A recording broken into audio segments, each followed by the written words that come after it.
నీలికన్నులు తరువాయి భాగానికి స్వాగతం. ఎట్టకేలకి లతా సారథుల పెళ్ళి అయిపోయింది కదండి. కానీ లతని అత్తవారింటికి పంపించటం లత వాళ్ళ అమ్మకి వాళ్ళ నాన్నకి సుస్సేమిరా ఇష్టం లేదు. సారథిని ఇల్లరికం తెచ్చుకోవాలని వాళ్ళ కోరిక. చూద్దామా మరి వాళ్ళ ప్రయత్నం ఫలించిందో లేదో ఈ భాగంలోకి వెళ్ళి. సుగుణకి తల్లి ఏమేమి పెట్టాలనుకుంటుందో ఒక్క రోజులో శ్రమ అయినా అన్నీ అమర్చాడు సారథి. ఇవన్నీ ఏమిటండి, ఇలా చేస్తారని ఉత్తరం రాయకుండా వచ్చాను అన్నాడు బాధగా భాస్కర్. ఏం చేశామని, ఈ కాస్త కూడా చేయకపోతే మాకు తృప్తిగా ఉండదు అన్నాడు. ఇది కాస్త మళ్ళీ మీరింత ఖర్చు పెట్టడం నాకు నచ్చలేదండి. అలా అనకు బాబు, తొలిసారి కాపురానికి పంపేటప్పుడు ఏమాత్రమైనా చేయకపోతే ఎలాగా, రత్తమ్మగారు అంది. భాస్కర్ తర్వాత సుగుణతో అన్నాడు, నువ్వైనా వాళ్ళకి చెప్పొద్దా సుగుణ, మొన్ననే అంత ఖర్చు అయింది, మళ్ళీ ఇవన్నీ ఎందుకు, మన ఇంట్లో మంచం సామాన్లు లేవా? ఇప్పుడు ఏం చెప్పినా వాళ్ళు వినరు. అమ్మకి చాదస్తం, అమ్మ మాట అన్నయ్యకి వేదవాక్కు, అంతేగాని అక్కడ మంచం సామాన్లు లేవని కాదు. ఇక ముందు మన గురించి ఏ ఖర్చులు వాళ్ళకి లేకుండా చూడగలను. ఈసారికి చెప్పినా లాభం ఉండదు. ఇంకా మీ అభిప్రాయం కూడా తెలిసింది కాబట్టి ఇంకా ఇలా జరగకుండా చూస్తాను అంది. సుగుణం తీసుకుని భాస్కర్ వెళ్ళిపోయాడు. ఒక్కసారిగా ఇంట్లో సందడి తగ్గిపోయినట్లుగా అనిపించింది. ఆ రాత్రి సారథికి భోజనం వడ్డిస్తూ రత్తమ్మగారు అంది, ఇంకా నీ పనులు తెమిరేలా లేవు. మీ మామగారికి ఉత్తరం రాసి వెళ్ళి లతను తీసుకురా. రేపు లచ్చన్న గారిని ఓసారి నేను కనిపించమన్నానని చెప్పు. మంచి రోజు ఎప్పుడో చూడమంటాను. ఇప్పటి నుండి ఎందుకు, నాకు 15 రోజుల వరకు వెళ్ళడానికి పడదు, వెళ్లే ముందు అడగచ్చులే అన్నాడు. ఆ రోజే అతనికి లత దగ్గర నుండి ఉత్తరం వచ్చింది. అస్తమానం మీరే కల్లోకి వస్తున్నారు, నాకు నిద్ర పట్టడం లేదు, మీరు ఎలా నిద్రపోతున్నారు అంటూ పెద్ద ఉత్తరం రాసింది. అదేం మాట, నేను కాకుండా వేరే ఎవరు నీ కల్లోకి వచ్చినా సున్నంలోకి ఎముక లేకుండా తంతాను. నా మనసు నీ దగ్గరే ఉంది లత. మనిషిని అక్కడ ఉన్నాను, పనులు అవ్వక మనిషిని ఇక్కడ ఉన్నాను, త్వరలోనే వస్తాను, నీ ఇష్టం వచ్చినట్లు శిక్షించు, ఆనందంగా భరిస్తానని రాశాడు. సుగుణ విజయవాడ వచ్చి అప్పుడే 10 రోజులు అయిపోయింది. నెమ్మదిగా ఇంట్లో అలవాటు పడిపోయింది సుగుణ. కోడలు నెమ్మది పనితనం సుభద్రమ్మకి బాగా నచ్చాయి. సుగుణను కన్న కూతురులాగే చూసుకోసాగింది.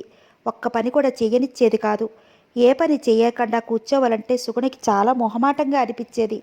అత్తగారు ఎంత వద్దన్నా చిన్న చిన్న పనులు చేస్తూ అత్తగారి కూడానే ఉండేది. ఇది భాస్కర్కి పెద్ద ఇబ్బంది అయిపోయేది. అమ్మే చెప్పిందిగా చెయ్యొద్దని, ఇంక భయం ఎందుకు అనేవాడు. ఏం చేయకపోతే ఏం బాగుంటుంది, పనంతా ఒక్క ఆవిడ మీద వదిలేసి అమాయకంగా అనేది, నన్ను ఇబ్బంది పెడితే బాగుంటుంది కదూ. మిమ్మల్ని ఏమి ఇబ్బంది పెట్టాను, నువ్వు నా దగ్గర లేకపోవడమే నాకు పెద్ద ఇబ్బంది, అర్థమైందా? అందుకని ఇంట్లో పని అమ్మ చేసుకుంటుంది కానీ నువ్వు నా పని చూడు అన్నాడు. అయినా సుగుణ వినేది కాదు. తల్లి చెప్పిన మాటలు అనుక్షణం వెంటాడేవి. అయినా ఇంటి దగ్గర కూడా సుగుణ ఊరుకునే కూర్చునేది కాదు. ఇంకా సుగుణకి నచ్చ చెప్పలేక తల్లితో అన్నాడు, అమ్మా, సుగుణ వచ్చాక కూడా నీకు ఈ తిప్పలెందుకు, వంట పని సుగుణ చూస్తుంది, నువ్వు హాయిగా కృష్ణారామ అంటూ కూర్చో. ఇంకా నయ్యంలే, ఎవరైనా వింటే నవ్విపోతారు. చిన్నపిల్ల చేత వంట చేయించి నన్ను కాళ్ళు చాపుకుని కూర్చోమంటావా? అతని మాటలకి ఆవిడ అంగీకరించలేదు. ఎవరో నవ్వితే మనకెందుకు, ఇన్నాళ్ళు మాకు నువ్వు చేశావు, ఇంకా విశ్రాంతి తీసుకో అమ్మా, నచ్చ చెప్తున్నట్టుగా అన్నాడు.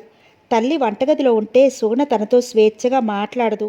తల్లి వంటగదిలోకి రాకపోతే సుగుణ వంట చేస్తుంటే తను కూడా సాయం చేస్తూ ఇద్దరు కబుర్లు చెప్పుకోవచ్చు అనుకున్నాడు. ఒంట్లో ఓపిక ఉండగానే కాళ్ళు చాపుకుని కూర్చోమంటావా? నాకు ఓపిక లేనప్పుడు నేనే చెప్పి చేయించుకుంటాలే. నిన్న కాక మొన్న కాపురానికి వచ్చిన పిల్లతో వంట చేయించమంటావేంటి?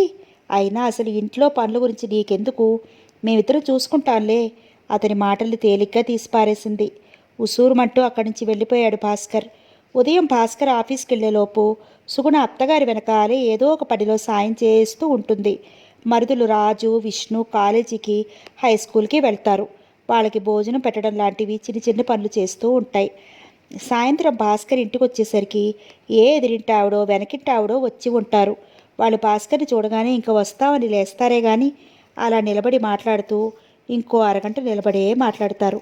వాళ్ళు వెళ్ళాక కాసేపు సరదాగా డాబా మీద కూర్చుని మాట్లాడుకోవచ్చు అనుకుంటే ఏ పక్కింటాయనో వచ్చి ఆయన చిన్నతనం రోజులు చెప్పినవే చెప్తూ ఉంటాడు. ఆయన వచ్చాడంటేనే భాస్కర్కి విసుగు కోపం వస్తాయి. ఈయన చిన్నప్పుడు పెళ్ళాంతో సరసం ఆడలేదేమో, ఈయనకి సరసం అంటే ఏంటో అసలు తెలియదేమో.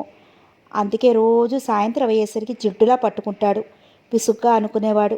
ఆయన చెప్పే మాటలు చెవికి ఎక్కేవి కాదు. ఇంకా తప్పదురా భగవంతుడా అని ఊ ఊ అనేవాడు. భాస్కర్ పరాగ్గా కనిపించేసరికి అదేమిటో ఈ భాస్కర్ అలా ఉన్నావు, ఒంట్లో బాగుండలేదా అని అడిగేవాడు. తలనొప్పండి అని బాధగా కణతలు నొక్కుకునేవాడు. అలా అంటే వెళ్ళిపోతాడని ఆయనకి నాడి చూడడం తెలుసు. భాస్కర్ తలనొప్పి అనేసరికి ఏది చెయ్యి ఇలా ఇవ్వి అని తనే భాస్కర్ చెయ్యి అందుకుని చెయ్యి చూసేవాడు. నాలుగు చూపించమనేవాడు. కళ్ళు చూసేవాడు. అన్నీ చూసి ఏం లేదు వేడి పైత్యమని అక్కడి నుండి ఈ రోజుల్లో పంటలు విపరీతంగా మందులు వేసే పంటలు ఎలా పండిస్తున్నారో, ఆ రోజుల్లో వాళ్ళు 3 పూట్లు ఎలా తినేవారు, ఈ వయసులో ఎంత బలంగా ఉండేవారో కథలల్లే చెప్పుకొచ్చేవాడు. దాంతో భాస్కర్కి నిజంగానే తలనొప్పి ప్రారంభమయ్యేది. ఒకసారి ఇలాగే ఆయన మాటలు భరించలేక ఇప్పుడు నిజంగానే తలనొప్పిగా ఉందండి అనేశాడు. అంటే ఇందాకటి నుండి ఉట్టుట్టి తలనొప్పా ఆశ్చర్యంగా అడిగాడు కళ్ళు పెద్దవి చేస్తూ. అబ్బే అబ్బే అది కాదండి, ఇప్పుడు ఇంకా బాగా వస్తోందండి, వెళ్ళి కాసేపు పడుకుంటానండి అని చటుకున లేచి నిలబడ్డాడు. తను చిరాకులో ఏమాత్రం పొరపాటుగా మాట్లాడినా దేవంతకుడు జిడ్డుమొహంగాడు ఇట్టే పట్టేస్తాడు. ఆ తర్వాత ఎదురింటి పుల్లయ్య గారికి వెనకింటి వంకయ్య గారికి టామ్ వేసేస్తాడు అనుకున్నాడు. ఆయన ఏమనుకుంటున్నాడో. సరే వెళ్ళి పడుకో అన్నాడు అయిష్టంగానే. వెనకటి రోజుల్లో ఆయన చాలా కలిగిన వాడే. ఇప్పుడు ఆ డబ్బు లేదు, ఆ గొప్పలు ఇప్పుడు అందరికీ చెప్తూ సంతృప్తి పడతాడు. ఆయన దగ్గర నుండి తిన్నగా తల్లి దగ్గరికి వచ్చాడు భాస్కర్. అమ్మ రేపు సినిమాకి వెళదాం అన్నాడు. రేపు ఏకాదశి ఉపవాసం, మీరెళ్ళి రండి అంది. పోనీ ఎల్లుండి వెళదాం. ఎందుకురా నా గురించి మానుకోవడం, ఈసారి వెళ్ళినప్పుడు వస్తాలే, మీరిద్దరూ సరదాగా వెళ్ళి రండి. పాపం సుగుణ వచ్చాక ఎక్కడికి తీసుకెళ్ళనే లేదు, ఇద్దరూ వెళ్ళి రండి అంది. భాస్కర్కి చాలా సంతోషంగా అనిపించింది. మర్నాడు ఆఫీస్కి సెలవు పెట్టేసి సుగుణ తను మ్యాట్నీకి వెళ్ళి అలా హోటల్కి వెళ్ళి టిఫిన్ తీసుకుని సరదాగా బజార్లో 1 గంట సేపు తిరిగి ఇంటికి తిరిగి రావాలనుకున్నాడు. అదే మాట సుగుణతో అన్నాడు. తల్లి కూడా వెళ్ళమని చెప్పిందని చెప్పాడు, లేకపోతే సుగుణ భయపడుతుందని. సుగుణ సంతోషంగానే ఒప్పుకుంది. అత్తగారే వెళ్ళమంది, ఇక బెదురుండదు అనుకుంది. భాస్కర్ మర్నాడు 9 గంటలకి 1 గంటలో వస్తానని చెప్పి బయటకు వెళ్ళాడు. అతను తిరిగి వస్తూ తల్లికి పళ్ళు, భార్యకి పువ్వులు అవి తీసుకుని హుషారుగా ఇంటికి వచ్చాడు. అతను ఇంట్లో అడుగు పెడుతూనే ఇది తన ఇల్లేనా అని క్షణంసేపు గుమ్మంలో ఆగిపోయాడు. 6 మంది పిల్లలు కుర్చీలతోటి రైలాటలు గ్లాసులతో ఫైటింగులు చేస్తూ ఇల్లంతా నానా బీభత్సం చేస్తున్నారు. అతను దిగులుగా లోపలికి అడుగు పెట్టాడు. అతని చేతిలో సంచి చూడగానే కుర్చీలు గ్లాసులు వదిలేసి భాస్కర్ చేతిలో సంచి లాక్కుని తలో 2 పళ్ళు నిమిషాల మీద పంచేసుకున్నారు. పూల పొట్లం తీసేసుకున్నారు. వచ్చిన వాళ్ళు భాస్కర్ మేనత్త, ఆమె కొడుకు కోడలు, వారి సంతానం. నిజంగా వాళ్ళు కోతి మేక. వాళ్ళు ఏదో ఇబ్బంది వల్ల భాస్కర్ పెళ్లికి రాలేదు. ఇప్పుడు తిరుపతి వెళ్ళి తిరిగి ఇంటికి వెళ్తూ ఇక్కడికి వచ్చారు. వాళ్ళని చూడగానే పలకరించాలన్న ఆలోచన కూడా తట్టలేదు భాస్కర్కి. తను ఎంతో సరదాగా వేసుకున్న ప్లాను తలక్రిందులయ్యేసరికి అతని మనసు ఉసూరుమంది. సుగుణ చెమటలు కక్కుకుంటూ వంటిట్లో వంటతో కుస్తీ పడుతోంది. ఏరా అబ్బాయి, ఇవాళ ఆఫీస్ లేదా అంటూ మేనత్త పలకరించింది. మేనత్త కొడుకు నాగభూషణం, ఏ రోయ్ కొత్త పెళ్లి కొడుక, ఏమిటలా తెల్లబోయి చూస్తావు, అప్పుడే మర్చిపోయావేంటి మమ్మల్ని అందరినీ అని పలకరించాడు. భాస్కర్ ఏడవలేని నవ్వు నవ్వాడు. తర్వాత కొంతసేపటికి సర్దుకుని వాళ్లతో మామూలుగా మాట్లాడాడు. అతను మళ్ళీ బజారుకి వెళ్ళి తల్లికి మేనత్తకి పళ్ళు తీసుకొచ్చాడు. పిల్లలకి బిస్కెట్లు తీసుకొచ్చాడు. సుగుణతో నిష్ఠూరంగా అన్నాడు, నేను అడగగానే నువ్వు వెంటనే ఒప్పుకున్నావుగా, అందుకే ఇలా జరిగింది. పోనీ ఇంతలో పోయిందేముంది, ఇంకో రోజు వెళదామంది. ఇంకో రోజు కాకపోతే ఇంకో ఏడాది పోయాగా వెళదాం, అందులో మాత్రం పోయిందేముంది. మీకు కోపం వచ్చినట్లుంది, నేనేం చేయరు చెప్పండి దిగులుగా అంది. నాకు కోపం లేదు అన్నాడు. పాపం సుగుణ మాత్రం ఏం చేస్తుంది అనుకున్నాడు. వాళ్ళు 4 రోజులుండి ఇల్లు పీకి పందిరేసినట్లుగా నానా అల్లరి చేసి వెళ్ళిపోయారు. ఈ 4 రోజులు సుగుణతో మాట్లాడటానికే లేకపోయింది భాస్కర్కి. ఆ పూట ఇల్లంతా ఎంతో ప్రశాంతంగా ఉన్నట్టు అనిపించింది భాస్కర్కి. అందరి భోజనాలు అయ్యాయి. రాజు, విష్ణు ముందు గదిలో కూర్చుని చదువుకుంటున్నారు. భాస్కర్ తన గదిలో పడుకుని పత్రిక నామకే వాస్తే అన్నట్లు పేజీలు తిప్పుతున్నాడు. వంటగది సర్దడం అయ్యాక అత్తగారు ఏదో మాట్లాడుతుంటే హాల్లోనే ఉండిపోయింది సుగుణ. సుగుణ రాక కోసం ఎంతో ఎదురు చూశాడు భాస్కర్. ఆ అత్తాకోడళ్ల కబుర్లు తెవిలేలా కనపడలేదు భాస్కర్కి. ఆకలి లేకపోయినా అతను తొందరగానే భోజనం చేసేశాడు. హాయిగా సుగుణతో కబుర్లు చెప్తూ కూర్చోవచ్చని. ఇంకో పావుగంట చూశాడు. సుగుణ రాలేదు. దగ్గు రాకపోయినా బలవంతంగా తగ్గాడు. 2-3 దొంగ తుమ్ములు తుమ్మాడు. ఈ సంకేతాలు సుగుణ గ్రహించింది, కానీ అత్తగారు మాట్లాడుతుంటే ఎలా వెళ్ళాలి?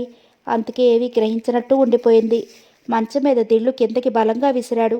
ఆ దిండు టీపాయికి తగిలి దానిమీద పెట్టిన నీళ్ల చెంబు మీద బోర్లిచ్చిన గ్లాసు ఆ అదురికి కింద పడి చప్పుడైంది.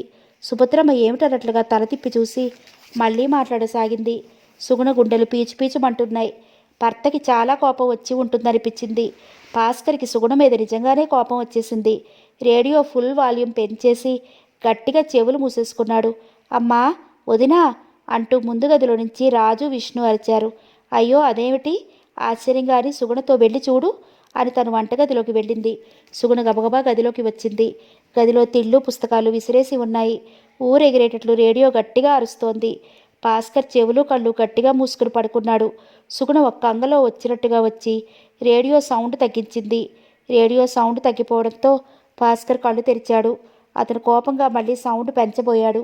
సుగుణ అతని చేయి పట్టుకుంటూ అంది. అవతల రాజు, విష్ణు చదువుకుంటున్నారు. అయినా అంత గట్టిగా పెట్టడం ఏమిటి? నేను చేసుకున్న పుణ్యం అలాంటిది. దేవుడు నా ముఖాన ఈ రేడియోతోనే కాపురం చేయమన్నాడు. అందుకని నా ఇష్టం వచ్చినంత సౌండ్ పెట్టుకుంటాను. నువ్వు వెళ్ళు కోపంతో అన్నాడు. సుగుణ అతని పక్కన కూర్చుంది. అతను కోపంగా మంచం చివరగా ఒరిగిపోయాడు. అతని అలక సుగుణకు నవ్వొచ్చింది.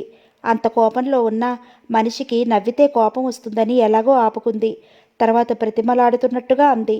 మీ అమ్మగారు మాట్లాడుతుంటే ఎలా రాను చెప్పండి? మాట్లాడుతున్నప్పుడు వచ్చేస్తే బాగుంటుందా? ఇటు చూడండి. భాస్కర్ ముఖం బలవంతంగా తన వైపుకు తిప్పుకుంది. మీరు చాలా మంచివారు కదూ, నా మాట వింటారు కదూ, ఇంకెప్పుడు ఇలా కోపం తెప్పించనుగా. సుగుణ మంచం మీద కూర్చునేసరికి సగం కోపం దిగిపోయింది.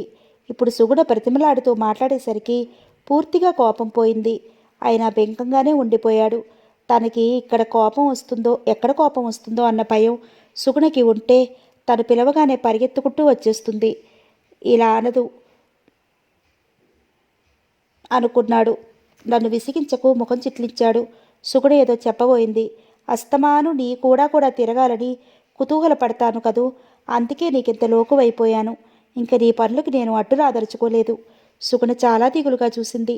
ఆ చూపు చూసేసరికి భాస్కర్కి జాలేసింది.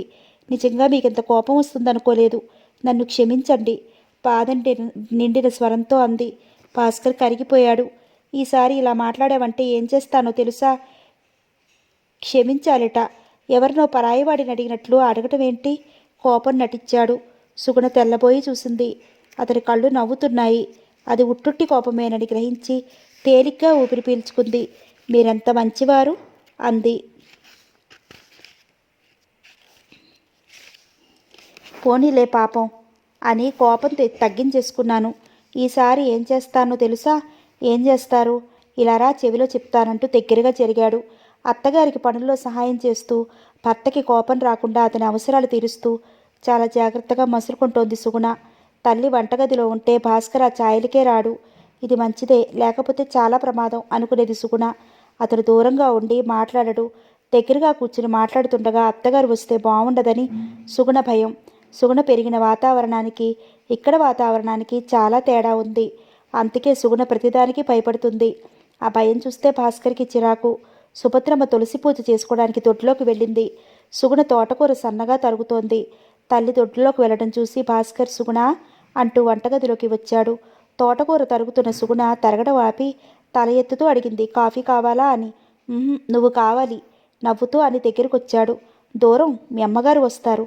అమ్మ దొడ్లోకి వెళ్ళడం చూశాలే, తులసి పూజ అయితే గాని రాదు అంటూ పక్కన కూర్చుని మిగిలిన తోటకూర బొత్తిగా పెట్టి ఇచ్చాడు. మీరు చేయడమేమిటి?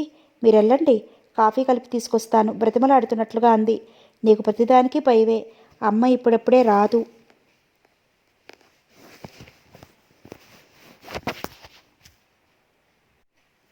ఇంత చెప్పినా భాస్కర్ వినడని, ఇంకోసారి అంటే కోపం వస్తుందేమోనని గబగబా తోటకూర తరగసాగింది. సుగుణ తరిగిన తోటకూర గిన్నెలోకి ఎత్తేసరికి భాస్కర్ కత్తిపీట తీసి గోడకు ఉన్న మేకుకు తగిలించాడు. తర్వాత సుగుణ దగ్గరికి వస్తూ, సుగుణ, సాయంత్రం సినిమాకి వెళదాం, నేను వచ్చేసరికి తయారుగా ఉండు అన్నాడు. మొన్న ఈ మధ్యగా వెళ్ళాం అంది అతని నుంచి దూరంగా జరుగుతూ. మొన్నెక్కడ, వారం రోజులు అయిపోతేను. అయినా నేను దగ్గరికి వస్తేనే అలా దూరంగా పారిపోతావే అంటూ సుగుణ చేపెట్టి ఆపేశాడు. సరే పారిపోన్లేండి, ముందు చెయ్యి వదలండి, మీ అమ్మగారు వస్తారు, వెళ్ళండి, నేను 5 నిమిషాల్లో కాఫీ కలిపి పట్టుకొస్తాను, ప్రతిమాలే ధోరణిలో అంది. అబ్బా, 5 నిమిషాల? బాధగా ముఖం పెట్టి సుగుణం దగ్గరికి తీసుకోబోతూ ఆ ప్రయత్నంలో అక్కడ ఉన్న నీళ్ల చెంబుని తన్నేశాడు. ఆ చెంబులో నీళ్ళన్నీ వలకడమే కాకుండా ఆ చెంపు దొరలడంలో ఆ ప్రక్కనే ఉన్న నూనె తీరిన తగిలి ఆ నూనె కాస్త ఒలికిపోయింది. నీళ్లు నూనె ఏకమైపోయాయి. ఎంత ఆపుకుందామన్నా ఇద్దరికీ పట్టు దొరకలేదు. ఇద్దరూ జారి చాపచుట్టలా పడ్డారు. సుగుణ నడుము విరిగిపోయిందనే అనుకుంది. నైవేద్యానికి బెల్లం ముక్క మర్చిపోయి సరిగ్గా సుభద్రమ్మ అప్పుడే వచ్చి ఈ దృశ్యం చూసి ఆ మట్టునే గుమ్మంలో ఆగిపోయింది. అంత బాధలోనూ ఎవరైనా చూశారేమోనని తల ఎత్తిన సుగుణ అత్తగారు రావడం చూసి సిగ్గుతో ప్రాణం చచ్చిపోయినట్లు అనిపించింది. మీ అమ్మగారు చప్పున అంది. భాస్కర్ చప్పున లేవబోయాడు. సగం వరకు లేచిన భాస్కర్ బ్యాలెన్స్ కుదరక మళ్ళీ జారాడు. సుభద్రమ్మ పరిస్థితి గ్రహించి బయటికి వెళ్ళిపోయింది. ఏం పని చేశారు? మీ అమ్మగారు చూశారు కూడా. ఆవిడ ఎదురుకుండా ఎలా వెళ్ళాలి? సిగ్గుగా బాధగా అంది. సుగుణకు రవంత కోపం కూడా వచ్చింది. అసలే పెరిగిది. ఇప్పుడు అత్తగారు చూసేసరికి చాలా సిగ్గుగా అనిపించింది. భాస్కర్ ఏమనుకున్నాడో ఏమో, ఏమీ అనలేదు. నెమ్మదిగా లేచి గదిలోకి వెళ్ళిపోయాడు. సుగుణ గబగబా అక్కడ శుభ్రం చేసేసి యువతలకి వచ్చేసింది. చీర మార్చుకుని గదిలో వచ్చి కుర్చీలో కూర్చుంది మౌనంగా. సుగుణకు కోపం వచ్చిందని భాస్కర్ గ్రహించాడు. భార్యను ఏం మాట్లాడించలేదు. తల్లి ఎదురుగా వెళ్ళడానికి అతనికి సిగ్గుగానే అనిపించింది. గబగబా డ్రెస్ అయ్యి ముందు గదిలోంచి తల్లితో అన్నాడు, అమ్మ, మధ్యాహ్నం వస్తాను భోజనానికి. ఓ కేక పెట్టి వెళ్ళిపోయాడు. ఆవిడ ఏదో అనబోయింది. అప్పటికే అతను వెళ్ళిపోయాడు. అత్తగారు ఎదురుగా వెళ్ళడానికి సిగ్గుపడి ఆ పని ఈ పని చేస్తూ వంటగది ఛాయలకే సుగుణ వెళ్ళలేదు. సుభద్రమ్మ పనంతా అయ్యాక సుగుణని అన్నానికి రమ్మని పిలిచింది. రాత్రి తను భర్త కలిసి తిన్నా మధ్యాహ్నం అత్తగారితో కలిసే భోజనం చేస్తుంది. ఇప్పుడు వెళ్ళడానికి మొహమాటంగా అనిపించినా ఇప్పుడు రాను అని చెప్పలేక నెమ్మదిగా గదిలో నుంచి బయటకు వచ్చింది. ఎవరో వీధి తలుపు తట్టారు. సుగుణ భాస్కరే వచ్చాడనుకుంది. తను వెళ్ళాలా లేకపోతే అత్తగారు తీస్తారా? ఊరుకోనా అని తటపటాయిస్తూ నిలబడిపోయింది. మళ్ళీ తలుపు తట్టినా చప్పుడయింది. సుగుణ, ఎవరొచ్చారో చూడు, సుభద్రమ్మ అంది. సుగుణ వెళ్ళి తలుపు తీసింది. వచ్చిన వ్యక్తిని చూసి సంభ్రమంగా, అన్నయ్య నువ్వా అంది. సుగుణ, బావున్నావా? నవ్వుతూ అడిగాడు. బావున్నానన్నయ్య. అమ్మ వాళ్ళు అంతా బాగున్నారా అన్నయ్య అంది. అంతా బాగున్నారు అన్నాడు. అన్నగారిని కూర్చోమని లోపలికి వెళ్ళి అత్తగారికి సారథి వచ్చినట్లు చెప్పింది. ఆవిడ వచ్చి శారదని పలకరించి పేరు పేరున అందరి యోగక్షేమాలు అడిగింది. తర్వాత సుగుణ అన్నగారికి స్నానానికి నీళ్లు తోడి పోసుకోమంది. సారథి భోజనం అయ్యాక అత్తా కోడళ్ళిద్దరూ భోజనాలు చేశారు. తర్వాత ముగ్గురు ముందు గదిలో కూర్చుని కబుర్లు చెప్పుకోసాగారు. సారథి లతను తీసుకురావడానికి హైదరాబాదు వెళుతూ ఇక్కడికి వచ్చాడు. సాయంత్రం ఆలస్యంగా ఇంటికి వచ్చాడు భాస్కర్. సారథిని చూడగానే అతని మనసు కాస్త తేలిక పడింది. లేకపోతే పొద్దున్న భోజనం ఎందుకు చేయలేదని, మధ్యాహ్నం భోజనానికి ఎందుకు రాలేదని తల్లి అడుగుతుంది. అప్పుడు ఉదయం జరిగిన సంఘటన గుర్తుకొస్తుంది. అప్పుడు తల్లితో మాట్లాడటం ఇబ్బందిగా ఉంటుందని భయపడ్డాడు. భాస్కర్ని చూడగానే సుగుణ లోపలికి వెళ్ళిపోయింది. తర్వాత కాఫీ తీసుకొచ్చి వెళ్ళిపోయింది. అన్నగారు రావటంతో ఆ సంఘటన మర్చిపోయి అత్తగారితో మామూలుగా మాట్లాడింది. ఇప్పుడు భర్తను చూడగానే ఆ సంఘటన గుర్తుకొచ్చి అత్తగారికి చూడాలంటేనే సుగుణకి సిగ్గుగా ఉంది. సుగుణకు కోపం వచ్చిందని భాస్కర్ గ్రహించాడు. కాసేపు సారథితో మాట్లాడాక బట్టలు మార్చుకొస్తానని చెప్పి లోపలికి వెళ్ళాడు. సుగుణ మౌనంగా లొంగి అందించింది. ఇంకా నా మీద కోపం పోలేదా సుగుణ? సుగుణ చెయ్యి పట్టుకుంటూ అడిగాడు. నాకెందుకు కోపం? అతని కేసి చూడకుండానే అంది. నిజంగా నీకు చాలా కోపం వచ్చింది. ఇంకెప్పుడు వంటగదిలోకి రాను. నవ్వే మరి, లేకపోతే మీ అన్నయ్య నిన్ను తిట్టానో కొట్టానో అనుకోగలడు. ప్రతిమలాడుతున్నట్లుగా అన్నాడు. మా అన్నయ్య అలా అనుకునేవాడు కాడు. అందుకని కోపంగానే ఉంటావా? నాకెందుకు కోపం? సుగుణ భుజం మీద చెయ్యి వేస్తూ అన్నాడు. నువ్వు కోపం లేదంటే మాత్రం నీకు కోపం వచ్చిందో లేదో ఆ మాత్రం తెలుసుకోలేనా? ఉదయం అలా జరగడానికి నేనే కారణం. నిజంగా నాది తప్పే. ఇంకెప్పుడూ అలా చెయ్యను. మిమ్మల్ని తప్పు ఒప్పుకోమనా? సమయానికి మా అన్నయ్య రాకపోతే ఈరోజు ఆవిడ ముఖం చూడలేకపోయేదాన్ని. అయినా ఆ టైంలో మీ తమ్ముళ్ళే వస్తే ఎంత అసహ్యంగా ఉండేది. అసహ్యం ఎందుకు? భార్యాభర్తలు ఎంత అన్యోన్యంగా ఉండాలో అర్థమయ్యేది. తన మామూలు ధోరణిలో అనేశాడు. సుగుణ అతనికి దూరంగా జరిగింది. చాలండి, మీరు మారరు. ఊరికే అన్నాను.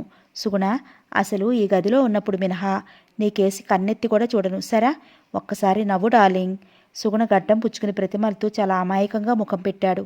అతను అలా అమాయకంగా ముఖం పెడితే పసిపిల్లాడి ముఖంలాగే అనిపించింది సుగుణకి. తనంటే భర్తకి ఎంత ప్రేమ, కానీ అతను నిగ్రహంగా ఉండలేడు అంతే అనుకున్న సుగుణ మనసు కరిగిపోయింది. మీరు కళ్ళు మూసుకోనక్కర్లేదు కానీ 4 అడుగులు దూరంలో ఉంటే చాలు అంది. చూస్తే మనసు ఊరుకోదే అనేసి నాలుక కరుచుకున్నాడు. ఊరికే అన్నాను సుగుణ, నీకెప్పుడు 10 అడుగులు దూరంలో ఉంటాను. సుగుణకి నవ్వొచ్చినా బలవంతంగా ఆపుకుంది. మీ మాట ఎంత నమ్మొచ్చో చూస్తానుగా, తొందరగా రండి, అన్నయ్య ఒక్కడు కూర్చున్నాడు అని యువతలకు వచ్చేసింది. రాత్రి 10 గంటలైంది. స్నేహితులతో సినిమాకి వెళ్ళిన లత అప్పుడే వచ్చింది. తిన్నగా తన గదిలోకి వెళ్ళిపోయింది. పావుగంటైనా లత రాకపోవడంతో ధనమ్మగారు పిలిచింది భోజనానికి రమ్మని. వద్దమ్మా, ఆకలిగా లేదంది లత. ఆకలి లేకపోవడం ఏంటి? మధ్యాహ్నం టిఫిన్ తినమన్నా ఆకలి లేదన్నావు. లే భోంచెద్దుగాని. వద్దమ్మా, సినిమాకి వెళ్లే ముందు అందరం హోటల్కి వెళ్ళాం. ఇప్పుడేం తినలేనమ్మా అంటూ మంచం మీద కూర్చుంది. సారథి దగ్గర నుంచి ఉత్తరం వచ్చి చాలా రోజులైంది కదూ? కూతురి ముఖంలోకి చూస్తూ అడిగింది. లత కళ్ళల్లో నీళ్లు దూకడానికి సిద్ధంగా ఉన్నాయి. వారం దగ్గర నుండి ఉత్తరం వచ్చి వారం అయ్యింది. సారథి దగ్గర నుండి వారం అయ్యేసరికి సారథి దగ్గర నుంచి ఉత్తరం వచ్చి కొన్ని యుగాలైనట్టుగా ఉంది.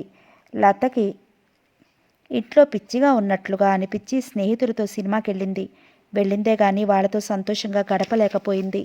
మధ్యలో వచ్చేద్దామనిపించింది. స్నేహితులు వేసే యక్ష ప్రశ్నలకు జవాబు చెప్పుకోవాలి. అందుకే ఆ 3 గంటల సేపు ముళ్ళ మీద ఉన్నట్టు కూర్చుంది.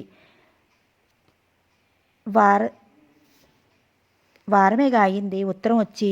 అక్కడ పనులు ఎక్కువగా ఉండుంటాయి, అందుకే రాసి ఉండడు. తన మనసులో బాధ బయటపడకుండా మామూలుగా అంది.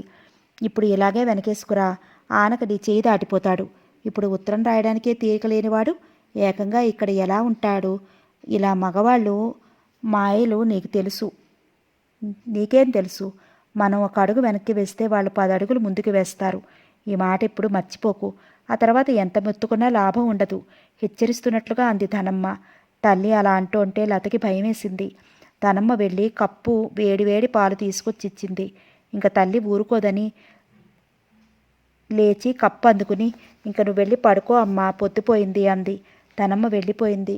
తల్లి మాటలకు భయపడ్డ లతకి సారథి మాటలు తలుచుకునేసరికి ఇంత క్రితం కలిగిన భయం పోయింది. తనంటే భర్తకి ఎంతో ప్రేమ. తన కోసం అతను ఏమైనా చేయగలడు. ఆ ధైర్యం అతడికి ఉంది. తన కోసం ఏమైనా చేయగలిగేంత ప్రేమ కూడా అతడికి తన మీద ఉంది. పిచ్చి అమ్మ. సారథి బావలాంటి వాడనుకుంటోంది. బావ ఒట్టి పిరికివాడు. డబ్బు చేతిలో లేకపోయేసరికి గంగ వెరెత్తులెత్తి అలా చిందులేశాడు. సారథికి తన తర్వాతే అతనికి అన్ని. ఈ సంగతి తనకు బాగా తెలుసు. తన మీద ప్రేమ ఉన్న వ్యక్తి తన కోరికను తిరస్కరిస్తాడా? ఎప్పటికీ తిరస్కరించడు. ఇలా ఆలోచిస్తున్న లతకి కొండంత ధైర్యం కలిగింది. లేచి వెళ్ళి అల్మారా తెరిచి సారథి రాసిన ఉత్తరాలన్నీ తెచ్చుకుని మంచం మీద దిళ్ళ కానుకుని కూర్చుని ఒక్కొక్క ఉత్తరమే అప్పుడే చదువుతున్నట్లు కొత్తగా చదువుకుంది. అతడు రాసిన ఉత్తరాలు చదువుతుంటే అతనే పక్కన కూర్చుని కబుర్లు చెప్తున్నట్లుగా అనుభూతి కలుగుతోంది. మనసు పులకరిస్తోంది. సారథి రాసిన ఉత్తరాలు చదువుకుంటున్న లత హఠాత్తుగా అతను ఇప్పుడు వచ్చేస్తే అనిపించింది. అలా అనుకున్నాక ఇంకా ఒక్క క్షణం కూడా అతన్ని చూడకుండా ఉండలేను అనిపించింది. ప్రతి చిన్న అలికిడికి అతను వచ్చాడేమో అన్న భ్రమ కలిగేది. లేచి గది బయటకు వచ్చేది. మళ్ళీ నిరుత్సాహంగా తిరిగి వచ్చి నిస్పృహగా మంచం మీద కూర్చునేది. ఇన్నాళ్ళు తనని చూడకుండా అతను ఎలా ఉండగలుగుతున్నాడు? అతడు వస్తే తను అసలు మాట్లాడకూడదు. అతను రానందుకు తనకి బాగా కోపం వచ్చినట్లు అతను గ్రహించాలి అని గట్టిగా అనుకుంది. నిజంగా అతని మీద కోపం తెచ్చుకుందామన్నా లతకి కోపం రావటం లేదు. మంచం మించి లేవాలనిపించక ఆ ఉత్తరాలన్నీ దిండు కింద పెట్టి చెయ్యి చాచి స్విచ్ ఆఫ్ చేసి పడుకుంది. లతకి ఎంతసేపటికి నిద్ర పట్టలేదు. అలా నిద్ర పట్టక దొర్లుతున్న లతకి చాలాసేపటికి నిద్ర పట్టింది. ఆ నిద్రలో ఎన్నో కలలు. తను సారథి ఎక్కడెక్కడో తిరుగుతున్నారు. తామిద్దరూ ఎక్కడికి వెళ్ళినా జనసంచారం లేదు. ఎన్ని ప్రదేశాలకు వెళ్ళినా విరగబూసి పగలబడి నవ్వుతున్న తను ఎప్పుడూ చూడని రకరకాల పూలు స్వాగతం పలుకుతూ నాట్యం చేస్తూ ఆనందింపజేస్తున్నాయి. కొంత దూరం నడిచిన తనని సారథి ఇంకా నడవనీయక 2 చేతులతో సునాయాసంగా ఆ ప్రదేశాలన్నీ చూపిస్తున్నాడు. ఆ పూల మొక్కలన్నీ వివిధ దేశాల నుండి ప్రత్యేక విమానంలో తెప్పించి ఇక్కడ ప్రత్యేకంగా తనకి ఆనందం కలిగించడం కోసమే ఇక్కడ వేయించానని, ఈ తోట సంరక్షణలో తనకి రావటానికి ఆలస్యమైందని తనని గుండెలకి అదుముకుంటూ ఎంతో ప్రేమగా చెప్తున్నాడు. లత మనసు గాలికన్నా తేలిగ్గా ఈ ఆకాశంలో విహరిస్తోంది. తను ఎంత అదృష్టవంతురాలు! భర్తకి తనంటే ఎంత ప్రేమ! తన కోసం, తన ఆనందం కోసం తన సంతోషం కోసం భర్త రాత్రనక పగలనక ఎంత శ్రమించాడు. ఆడవాళ్ళందరిలోకి తనొక్కతే అదృష్టవంతురాలు. లత నిద్రలోనే నవ్వుకుంటోంది. సారథి శబ్దం కాకుండా లోపలికి వచ్చాడు. నిద్రలోనే పరవశంగా నవ్వుకుంటున్న లత కనపడింది. తలుపులు దగ్గరగా నొక్కాడు. అతను శబ్దం కాకుండానే వడివడిగా నడిమంచం దగ్గరగా వచ్చాడు. నిద్రలో నవ్వుకుంటున్న లత ఇటు నుండి అటు ఒత్తికెళ్ళింది. మంచం దగ్గరగా నిలబడిన సారథి తదేకంగా లతనే చూడసాగాడు. నిద్రలో కూడా హాయిగా నవ్వుకుంటున్న లతని లేపాలనిపించలేదు. ఆ టైంలో లత సారథి కళ్ళకి పసిపాపలా కనపడింది. నెమ్మదిగా మంచం అంచున కూర్చున్నాడు. సారథి రాగానే ధనమ్మే తలుపు తీసింది. ఉత్తరం అయినా రాయకుండా వచ్చిన అల్లుడిని చూసి కొంచెం తొట్టుపడింది. అల్లుడు వచ్చినప్పుడు ఎలా మాట్లాడాలో, లతతో ఎలా మాట్లాడాలో చెప్పలేదు. వచ్చే ముందు ఉత్తరం రాస్తాడు కదా అనుకుంది. సారథిని హాల్లో కూర్చోమని అవి ఇవి మాట్లాడసాగింది. 5 నిమిషాలు ముళ్ళ మీద కూర్చున్నట్లు కూర్చుని లేవబోయాడు. అంతలో ధనమ్మ, మీ మామగారిని లేపుతాను అని వెళ్ళబోయింది. పడుకోనియండి, లేపడం ఎందుకు అని లేచి నిలబడ్డాడు. అలాగే నిలబడితే ఆవిడ ఏం కబుర్లు మొదలు పెడుతుందోనని సంకోచం. మొహమాటం పక్కకి నెట్టి లత గదిలోకి వచ్చాడు. సారథి 10 నిమిషాలు అలాగే కూర్చున్నాడు. లత బద్ధకంగా ఇటు ఒత్తికెళ్ళింది. ఇంకా లతకి దూరంగా ఉండలేని సారథి లత చెయ్యి తన 2 చేతుల్లోకి తీసుకున్నాడు.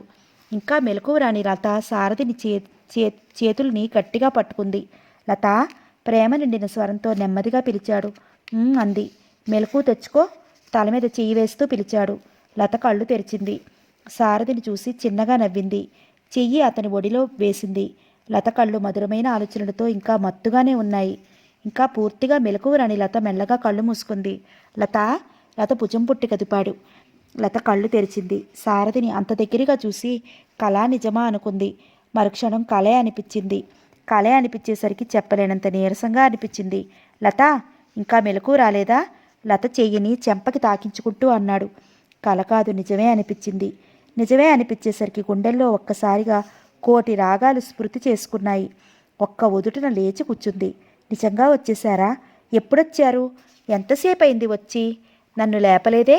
అతని భుజం మీద తల ఆంచి అతని మెడ చుట్టూ చేతులేస్తూ గబగబా అడిగింది. 1/2 గంట అయిందంతే. ఈ రాణిగారికి నిద్రాభంగం చేయడం ఇష్టం లేక లేపలేదు. దేవిగారు కరుణించి తొందరగానే లేచారు. లత భుజాల చుట్టూ చేతులు వేస్తూ మెల్లగా అన్నాడు. సంతోషంతో ఇద్దరికీ మాటలు రావటం లేదు. ఎన్నాళ్ళకో కలుసుకున్నట్టుగా ఉంది లతకి. కొన్ని సంవత్సరాల తర్వాత లతని కలుసుకున్నట్లుగా ఉంది సారథికి.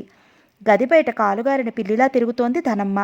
సారథి లతను తీసుకెళ్ళటానికే వచ్చాడని సారథి కాస్త అభిమానంగా మాట్లాడేసరికి లత వెర్రిబాగులు దానిలా ప్రయాణానికి ఒప్పేసుకుంటుందని భయపడింది. ఆవిడికి అసలు కూతుళ్ళని అత్తగారిళ్ళకి పంపడం సుతరాము ఇష్టం లేదు. తన పిల్లలు అలా అత్తగారింళ్ళకి వెళ్ళి అట్టవైన వాళ్ళకి చాకిరీ చేసే కర్మ లేదని, అది పిల్లల్ని దగ్గర ఉంచుకునే స్తోమత లేని వారికే పరిమితమని ఆవిడ అభిప్రాయం. పెద్ద కూతురి విషయంలో ఆవిడ అనుకున్నట్లు అవ్వలేదు. అల్లుడు ఇక్కడ ఉన్నన్నాళ్ళు నానా గొడవ చేశాడు. పిల్లని కొన్నాళ్ళు కాపురానికి పంపకపోతే అల్లుడికి బుద్ధి వస్తుందనుకుంది. తన ప్రమేయం లేకుండా పెద్ద మనుషులు తీర్పు చెప్పి విమల కాపురానికి పంపేశారు. అక్కడ అంతమందికి చాకరీ చేస్తూ కూతురు కష్టపడిపోతోందని ధనమ్మ ప్రాణం గిలగిల్లాడుతోంది. లత విషయంలో అలా జరగడానికి వీల్లేదని గట్టిగా అనుకుంది. సారథిని ఇక్కడే ఉంచేసి అతనిని ఏ బిజినెస్లోనో పెట్టి వృత్తిలోకి తెచ్చి అప్పుడు పెద్దలుడి ముఖం చూడాలి. అత్తగారి మాట వినకుండా తప్పు చేశాను బాబోయ్ అని లెంపలేసుకునేలాగా చెయ్యాలని ఆవిడ గట్టి అభిప్రాయం. గదిలో నుంచి మాటలు వినపట్టం లేదు. అక్కడ నుంచోవడం బాగుండదని యువతలకు వచ్చేసింది. భర్తని లేపింది. సారథి వచ్చాడని విని ఆయన తెల్లబోయాడు. కొడుకుల్ని లేపింది. వాళ్ళు సారథి రాకకి సంతోషించారు. లత షాంపూతో తలకి పోసుకుంది. సారథికి చాలా ఇష్టమైన రంగు ఆకాశ నీల రంగు జార్జెట్ చీర, అదే కలర్ బ్లౌజు వేసుకుంది. వదులుగా జడల్లుకుని తల్లో ఓ పక్కగా గులాబీ పువ్వు పెట్టుకుంది. అద్దం ముందు నిలబడి తిలకం తిట్టుకుంటోంది. ధనమ్మ వచ్చి రహస్యంగా అడిగింది, ప్రయాణం మాట ఏమీ అనలేదు కదా అని. లత నవ్వుకుంది తల్లి భయానికి. తనని ఇన్నాళ్ళు చూడకుండా ఉండలేక సారథి ఎంత బాధపడ్డాడో, ఎంత విరహం అనుభవించాడో అతని మాటలే చెప్పాయి. ఇవేమీ తెలియని తల్లి అనవసరంగా భయపడుతోంది అనుకుంది. లేదు అంది. నువ్వేమీ చెప్పలేదా? ఆతృతగా కూతురి ముఖంలోకి చూసింది. ఇప్పుడేగా వచ్చింది, ఆ మాటలేమీ రాలేదు అంది. అతని ప్రయాణ సంగతి కదిపితే మాత్రం చెప్పేయి. అలాగే అంది నవ్వుతూ. సారథిని చూసిన ఆనందం లత కళ్ళల్లో ఉరకలు వేస్తోంది. దాగని చిరునవ్వు పెదాలు చివరన నాట్యం చేస్తోంది. రాజారావు, సోమేశ్వర్, కరుణాకర్ సారథిని ఎంతో అభిమానంగా పలకరించారు. అందరూ ఫలహారం తీసుకున్నారు. ఫలహారం తీసుకునే టైంలో రాజారావు ఉద్యోగాల గురించి, బిజినెస్ గురించి మాట్లాడుతుంటే సోమేశ్వర్, కరుణాకర్ సారథి వ్యవసాయం గురించి అడిగి తెలుసుకున్నారు. రాజారావు భార్య కేసు చూస్తే తనమ్మ కొడుకుల కేసు విసుగ్గా చూసింది. కాసేపు సారథితో మాట్లాడి ఆఫీసులకు వెళ్లారని సోమేశ్వర్, కరుణాకర్ వెళ్ళిపోయారు. కొడుకులు వెళ్ళాక భార్య సంజ్ఞ గ్రహించిన రాజారావు గారు జీవితంలో కష్టసుఖాల గురించి, అనుకోకుండా లభ్యమయ్యే అదృష్టాలని కాలదన్నుకుంటే ఎదురయ్యే కష్టాల గురించి ఓ పెద్ద ఉపన్యాసంలా ఇచ్చారు. ఇదంతా ఆయన ఎందుకు చెప్తున్నాడో సారథికి అర్థం కాలేదు. మౌనంగా వింటూ కూర్చున్నాడు. అంతలో రాజారావు గారి కోసం ఎవరో రావడంతో ఆయన వెళ్ళారు. సారథి లేచి లత దగ్గరికి వచ్చాడు. లత రాత్రి చదువుతూ తిండి కింద పెట్టేసిన సారథి రాసిన ఉత్తరాలు తీసి అల్మారాలో పెడుతోంది. ఏమిటి సర్దుతున్నావు అని అడిగాడు సారథి. లత చెప్పింది. నీకు ఈ అలవాటు ఉందన్నమాట, కానీ నేను పగలు కూడా వాటిని తీయను. నువ్వు రాసిన ఉత్తరాలన్నీ ఎప్పుడూ అలా దిండు కిందే ఉంటాయి. నేను ఇంట్లో ఉన్నంతసేపు వాటితోనే కాలక్షేపం చేసేవాడిని. లత వెనకాలే నిలబడుతూ అన్నాడు. అమ్మో, ఎవరైనా చూస్తే? కళ్ళు పెద్దవి చేస్తూ అంది. అలా ఎవరు చూడరు, నీకు తెలియదేమో. కవరు వస్తే అది ఎవరి పేరు మీద వస్తే వాళ్లే కవరు చించాలి కానీ ఎన్నాళ్ళైనా ఎవరు చించరు.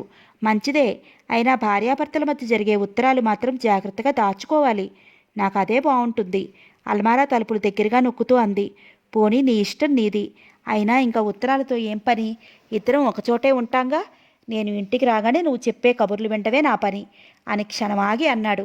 లత, మనం రేపే వెళ్ళిపోదాం. మీ నాన్నగారితో నువ్వే చెప్పు. నేను వచ్చినప్పటి నుండి మన ప్రయాణం గురించి చెప్తామని చూస్తుంటే ఆయన లోకం తీరుతెన్నుల గురించి ఉపన్యాసం ఇస్తున్నారు. ఇంకా నాకు చెప్పటం కుదరదు కానీ నువ్వే చెప్పే. తన 2 చేతులు లత భుజం మీదుగా వేస్తూ అన్నాడు. సారథి ప్రయాణం గురించి చెప్పేసరికి లత గుండె పట్టుకున్నట్లయింది. అంత అభిమానంగా మాట్లాడుతున్న భర్తతో చప్పున నేను ఊరు రాను అని చెప్పలేకపోయింది. లత మౌనం చూసి సారథి అడిగాడు. ఏం లత, మాట్లాడవే? అప్పుడే దిగులుగా అనిపిస్తోందా? లతని తన వైపుకు తిప్పుకుంటూ ప్రేమ నిండిన స్వరంతో అన్నాడు. లత, ఇక్కడ ఉన్నంత ఆధునిక సౌకర్యాలు నీకు నేను అమర్చలేకపోయినా నిన్ను పువ్వుల్లో పెట్టినట్లుగా చూసుకుంటానని మాట ఇస్తున్నాను. నా వల్ల, నా తరఫు నుండి నీకెటువంటి చిరాకు కలగకుండా చూసుకోగలనని గట్టిగా చెప్తున్నాను. లత నోటికి తాళం పడింది. ఈ విషయం తల్లి తండ్రి చెప్పాలి కానీ తను చెప్పలేదు. అతని కళ్ళల్లోకి చూస్తే అతను అన్నది కాదనడానికి తన నోరు పెగలదు అనుకుంది. ఏం లత, ఏ మాట్లాడవే? గడ్డం పట్టి ముఖం ఎత్తుతూ అడిగాడు. ఇప్పుడేగా వచ్చారు, అప్పుడే తొందర ఏమిటి? ఎలాగో గొంతు పెగుల్చుకుంది. లత ఉత్సాహమంతా నీరు కారిపోయింది. తను అతనికి చెప్పలేకపోతే అతనితో వెళ్ళాలి. ఆ పల్లెటూరులో సరదాగా 4 రోజులు ఉండగలదే కానీ జీవితాంతం అక్కడ ఉండమంటే మాత్రం తను ఉండలేదు. అక్కడ ఉండటానికి సారథి ఒప్పుకుంటాడా? ఇక్కడ ఉండటానికి సారథి ఒప్పుకుంటాడా? మొదటిసారిగా ఈ అనుమానం కలిగింది లతకి. ఎందుకు ఒప్పుకోడు? ఇక్కడైనా ఊరికే ఉండడుగా. తన మీద అంత ప్రేమ ఉన్న భర్త తన కోసం ఈ ఒక్క పని చేయడా? తన భయం అంతే. తన కోసం అతను ఏమైనా చేస్తాడు. తన నమ్మకం వృధా పోదు. సారథి అంటున్నాడు. మళ్ళీ ఈసారి ఎప్పుడైనా వచ్చి వారం రోజులు ఉందాం. ఇప్పుడు మాత్రం కుదరదు లత. నిన్ను దగ్గరుండి నేనే తీసుకెళ్లాలని వచ్చాను. లేకపోతే రాముని పంపాలనుకున్నాను మొదట. మామిడికాయ దింపేది ఉంది. ఇప్పుడు ఒక్కపూట నేను అక్కడ లేకపోయినా కుదరదు లత. ఇంకా ఎన్నో పనులున్నాయి. నువ్వే చూస్తావుగా. అప్పుడు నువ్వే అనుకుంటావు నేను అన్నది నిజమేనని. నువ్వే మీ వాళ్ళకి చెప్పు. లతకి తన అదృష్టం మీద నమ్మకం కలిగినట్టే కలిగి వేళ్ల మధ్య నీరులా జారిపోతోంది. చివరికి అంది. ఈ విషయం మీరు చెప్తేనే బాగుంటుంది. తర్వాత సారథి ఎంత ప్రేమగా మాట్లాడినా లత హుషారుగా మాట్లాడలేకపోయింది. సారథి అడిగితే కూడా మీరు చెప్పినవి శ్రద్ధగా వింటున్నాను అంది. తన క్రాఫ్ చెరుపుతూ షర్టు కుండీలు సవరిస్తూ మౌనంగా వింటున్న లతని చూస్తే నిజమే అనిపించింది సారథికి. అస్తమానం నేను మాట్లాడటమే కానీ నువ్వు మాట్లాడవా అని అడిగాడు. మీ మాటలు వినడానికి బాగుంటాయి, ఎంతో తీయగా ఉంటాయి. మీ అంత బాగా నేను మాట్లాడలేను. అతని షర్టు గుండీకేసి చూస్తూ అంది. ఆ మాట నేనొప్పుకోను. నాకన్నే నువ్వే తీయగా కమ్మగా మాట్లాడతావు. నా మాటల్లో ఒట్టి తీపే ఉంది. అవి ఎప్పటికైనా మొహం మొత్తుతాయి. నీ మాటల్లో తీపిదనమే కాకుండా కమ్మదనం కూడా ఉంటుందేమో. నాకెప్పటికీ నీ మాటలు వింటుంటే విసుగు కలగదు, మొహం మొత్తదు స్థిరంగా అన్నాడు. అతనికేసి విస్మయంగా చూసింది. తన మనోభావాలు అతను గ్రహించకూడదని ఏదో మాట్లాడాలి కాబట్టి అలా అంది. కానీ ఆ ఒక్క మాట గురించి అతను ఎంత విశదంగా ఆలోచించాడు, ఎంత మాట్లాడాడు. అతనితో తన మనసులో మాట ఎలా చెప్పగలదు? అంతే. కొంతమంది ముఖవర్చస్సు ఏమిటో గాని వాళ్ళ ఎదురుగా ఎంత కోపం వచ్చినా చెప్పాలనుకునేది చెప్పలేము. నోట్లో మాటలు నోట్లోనే ఉండిపోతాయి. ఏమిటి విచిత్రం అనుకోసాగింది. ఏం అలా చూస్తావు? మీరు ప్రతి చిన్న మాటకి అర్థాలు తీస్తారు. ఇందులో అర్థాలు తీయడం ఏముంది? ఉన్నమాటే అన్నాను. నీ మాటలు ఎంతసేపు విన్నా నాకు విసుగు కలగదు. కాకపోవచ్చు, కానీ మీ మాటలు నాకు ముఖం ఒత్తుతాయన్నారు. అలా ఎలా అనుకున్నారు? ఏమో, నీ మాటలు నా మాటల కన్నా కోటి రెట్లు బాగుంటాయని, మళ్ళీ మళ్ళీ వినిపించాలనేలా ఉంటాయని చెప్పడమే నా అభిప్రాయం. పోనీలే, ఇంకా ఆ విషయాలు వదిలే. ఇంకేమైనా కబుర్లు చెప్పు. రోజు ఏం చేసేదానివి? సినిమాలు చూసేదానివా? ఫ్రెండ్స్తో కబుర్లు చెప్పుకునేదానివా అని అడిగాడు. వాళ్ళు బలవంతం చేస్తే ఎప్పుడైనా వెళ్ళేదాన్ని. రాత్రి అలాగే వెళ్ళాను. హఠాత్తుగా మీరు వచ్చేస్తే ఎంత బాగుండు అనుకున్నాను. కొన్ని గంటల తేడాలో మీరు వచ్చేశారు. అప్పుడు నీకెలా అనిపించింది? మాటల్లో వర్ణించలేనంత ఆనందంగా అనిపించింది. నువ్వు చాలా అదృష్టవంతురాలివి. నువ్వు అనుకోగానే నేను వచ్చేశాను. నేను కూడా అలా ఎన్నోసార్లు అనుకున్నాను, కానీ నీ దగ్గరికి రాలేకపోయాను. ఎలాగైనా ఆడవాళ్ళు గొప్ప అదృష్టవంతులు నవ్వుతూ అన్నాడు. మగవాళ్లే గొప్ప అదృష్టవంతులు. మీకున్న అవకాశాలు మాకు ఉండవు. ఏదో అనుకోని సంఘటనగా ఇలా చెదురుమదురుగా జరుగుతాయే కానీ చెయ్యాలనుకున్నదల్లా ఏమీ చెయ్యలేము. మీరు రావాలంటే వచ్చేసినట్టు నేను అలా రాలేనుగా. ఎవరి మాటో మనకొద్దు కానీ నీకు అలాంటి స్వేచ్ఛ నేను ఇస్తాను. నా అధికారంతో నీ ఇష్టాన్ని ఎప్పుడూ అణిచివేయనని ఇదిగో మాట ఇస్తున్నాను. లత చేతిలో చేయి వేస్తూ దృఢంగా అన్నాడు. లత తెల్లబోయింది. ఆనందం కలిగింది. తర్వాత అంది, మీకు అసలు ఇష్టం లేనిది అది నాకు చాలా ఇష్టం అనుకోండి, అప్పుడేం చేస్తారు? అతని కళ్ళల్లోకి చూస్తోంది. నీ ఇష్టం నీది అన్నానుగా. అతని కళ్ళు నిర్మలంగా ఉన్నాయి. అంత నిర్మలంగానూ అతను అన్నాడు. ఏమిటి లత ఇలా అడుగుతోంది అని అతను అనుకోలేదు. కొద్ది క్షణాలు తటపటాయించిన లత మళ్ళీ అంది, అది ఇద్దరికీ సంబంధించినదైతే అది అసలు మీకు ఇష్టం లేకపోవచ్చు. అదే నాకు చాలా ఇష్టం అవ్వచ్చు. అలాంటి చిక్కు సమస్య మన ఇద్దరి మధ్య ఎప్పుడూ రాదని నా గట్టి నమ్మకం. మన ఇద్దరి ఇష్టాలు ఒకరినొకరు అర్థం చేసుకుని ఎటువంటి పేచీలు చికాకులు లేకుండా సమన్వయపరుచుకుంటామని నా గట్టి నమ్మకం. అనవసరంగా లేనిపోని భయాలు పెట్టుకోకు లత.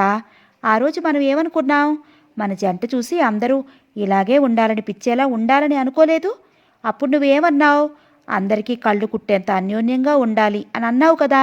అప్పుడే మర్చిపోయావా లత? ఇన్నాళ్ళు నాకు దూరంగా ఉన్నందుకు విపరీతంగా ఆలోచించి ఇలా భయపడుతున్నానంతే. నా మాటలు విను, నా పరిస్థితి అర్థం చేసుకో చాలు. నీ అభిప్రాయాలను నేను గౌరవిస్తాను. నీ ఆశయాలను నా ఊపిరిగా భావించి నెరవేరుస్తాను. నేను ఏదైనా వెంటనే చెయ్యలేకపోతే నన్ను మాత్రం అపార్థం చేసుకోకు. సుగుణ నీ గురించి ఏమందో తెలుసా? ఆ ఊరి కోడళ్ళందరిలోకి నువ్వు మిన్నగా ఉంటావట. నీలో ఆ ప్రత్యేకత ఉందట. ఇంట్లో అందరికీ నువ్వంటే ఎంతో అభిమానం. అమ్మ అభిప్రాయం నువ్వు సాక్షాత్తు లక్ష్మీదేవివేనని. లతను దగ్గరగా తీసుకున్నాడు. ఇక నీ సందేహాలు తీరాయా? ఇంకా ఏమైనా ఉంటే ఇంటికెళ్ళాక అడుగు. అది కూడా రోజుకు 5 నిమిషాలు మాత్రమే. అలాంటి వాటికి ఇంటర్వ్యూ ఇచ్చేది. ఉన్న టైమంతా నీకు తెలుసుగా అంటూ నవ్వాడు. అతనిలా లత నిర్మలత్వంగా నమ్మలేకపోయింది. తను అతని కేసి చూస్తే అతను తన మనసులో అభిప్రాయాలు ఎక్కడ గ్రహించేస్తాడోనని అతని గుండెల మీద నుండి ముఖం ఎత్తలేదు. సారథి ప్రయాణం సంగతి ఎత్తేసరికి రాజారావు గారు తెల్లబోయారు. ఇంత హఠాత్తుగా అల్లుడు ప్రయాణం సంగతి ఎత్తుతాడని ఆయన అనుకోలేదు. ఉత్తరం రాయకుండా వచ్చాడు కాబట్టి కనీసం ఓ వారం రోజులైనా సారథి ఉంటాడని ఆయన అనుకున్నారు. ఈరోజు సాయంత్రం సారథి 2-3 పెద్ద మనుషుల దగ్గరికి తీసుకెళ్లి పరిచయం చేయాలనుకున్నాడు. ఓ జూనియర్ కాలేజీలో లెక్చరర్ పోస్ట్ కూడా ఆయన సారథికి చూశారు. తర్వాత నెమ్మది మీద డిగ్రీ కాలేజీలో ప్రయత్నం చేయొచ్చని అనుకున్నాడు. సారథికి జవాబు చెప్పాలి కాబట్టి అప్పుడే ప్రయాణం ఏమిటి అన్నాడు. ఇంటి దగ్గర పనులున్నాయండి నమ్రతగానే చెప్పాడు సారథి. అప్పుడే అక్కడికి వచ్చిన ధనమ్మ ఏమిటి అంది. రేపు ప్రయాణం అంటున్నాడు. రాజారావు గారు చెప్పారు. ప్రయాణం ఏమిటి? ఏమీ తెలియనట్లు ఆశ్చర్యంగా అడిగింది. అదే నేను అంటున్నాను అన్నారాయన. ఇంటి దగ్గర చాలా పనులున్నాయండి, నేను వెళ్ళాలి అన్నాడు సారథి. పనులకేముంది, పాలేళ్ళు ఉన్నారుగా, వాళ్లే చూసుకుంటారు. పెళ్లికి హడావుడిగానే వెళ్ళిపోయావు. నలుగురికి నిన్ను పరిచయం చెయ్యనే లేదు. మీ మామగారు పనిచేసిన కాలేజీ ప్రిన్సిపాల్ గారు నువ్వెప్పుడొస్తావని ఎన్నోసార్లు అడిగారు. ఆయన మీ పెళ్లికి లేరు. ఆయనకి పని శ్రద్ధ ఉండేవాళ్ళు అంటే ఎంతో గౌరవం అంటూ భర్త ముఖంలోకి చూసింది. పాలేర్ల మీద అన్ని పనులు వదలటం నాకు ఇష్టం ఉండదు. నెమ్మదిగానే చెప్పినా ఖచ్చితంగా చెప్పాడు సారథి, తనకి ఉండటానికి ఉండదని స్పష్టం చేస్తూ. ఎంత చదువు చదివి దాని సార్థకత లేకుంటే మాకు చాలా బాధగా ఉందోయ్. చదువుకోలేని వాళ్ళు, చదువు రాని వాళ్ళు చేసుకోవలసిన పనులవి. నీకేం కర్మ అలా మట్టితో దేవుళ్ళు ఆడటానికి? నీకు ఇక్కడ లెక్చరర్ ఉద్యోగం చూశాను. నాకు పెద్ద పెద్ద వాళ్ళంతా తెలుసు. ఆ పొలం తోట నమ్మకమైన వారికి అప్పగించి హాయిగా ఇక్కడ ఉద్యోగం చేసుకో. అంతవరకు పక్క గదిలో నిలబడి వీళ్ళ మాటలు వింటున్న లత తండ్రి ఆఖరినన్న మాటలకి ఉలిక్కిపడింది. దీనికి సారథి ఏం జవాబు చెప్తాడోనని ఒళ్లంతా చెవులు చేసుకుని ఎదురు చూడసాగింది. అతడి కనుబొమ్మలు ముడిపట్టాయి. కొద్ది క్షణాలు ఆలోచిస్తున్నట్లుగా ఆగాడు. తర్వాత స్థిర గంభీరమైన స్వరంతో ఇలా అన్నాడు. నా పని నేను చేసుకోవడంలో కర్మ అని నేనెప్పుడూ అనుకోలేదు. మీకు పెద్ద పెద్ద వాళ్ళతో పరిచయాలు ఉంటే ఆపదలో ఉన్నవారికి సాయం చేయండి. డిగ్రీలు చేతపట్టుకుని ఉద్యోగాలు దొరకక అవస్థపడేవారికి సాయం చేయండి. దానిలో ఉన్న తృప్తి ఆనందం మరింకెందులోనూ ఉండదు. పక్క గదిలో ఉన్న లత నీరసంగా ఆ పక్కనే ఉన్న కుర్చీలో కూర్చుండిపోయింది. ధనమ్మకి చాలా కోపం వచ్చింది. విసురుగా ఏదో అనబోయింది. ఎందుకో తెలియదు కానీ రాజారావు గారికి ఆ క్షణంలో సారదంటే భయం అనిపించింది. ఇప్పుడు భార్య ఏదో అంటే సారథి 4 అనగలడు. అప్పుడు అసలు సంగతి మరుగున పడిపోతుంది అనుకుని భార్యకి ఊరుకో అన్నట్లుగా సంగి చేశాడు. తర్వాత రాజారావు గారు అడిగిన వాటికి జవాబులు రాజారావు గారు ఏదో కల్పించుకున్నట్లు అవి ఇవి మాట్లాడసాగారు. సారథి ఆయన అడిగిన వాటికి సమాధానాలు చెప్పసాగాడు. ఓ 10 నిమిషాలు అక్కడ కూర్చున్నట్టే కూర్చుని సారథి గదిలోకి వచ్చేశాడు. అతను వెళ్ళిపోయాక ధనమ్మగారు భర్త మీద విరుచుకుపడింది. ఒక్కసారి అతను ముఖం చిట్లించేసరికి అలా భయపడిపోయారేమిటి? ఇప్పుడు విననివాడిక ముందు వింటాడా? నెమ్మది మీద చెప్పాలి కానీ కోపంగా చెప్తే అలాంటి వాళ్ళు అసలు వినరు. ఏమిటి నింపాదిగా చెప్పడం? అతగాడు రేపు ప్రయాణం అంటూ అంటే పిల్లని ఒకసారి కాపురానికి పంపిస్తే ఇక అసలు వినడు. ఆ చెప్పేదేమిటో ఇప్పుడే చెప్పాలి. నింపాది అతను వింటాడు. మీకు అన్నిటికీ భయమే. ఇలా భయపడుతూ కూర్చుంటే పనులు అవ్వవు. ఇప్పుడు కోపం వస్తుందని భయపడితే జీవితాంతం మన పిల్ల కష్టపడాలి.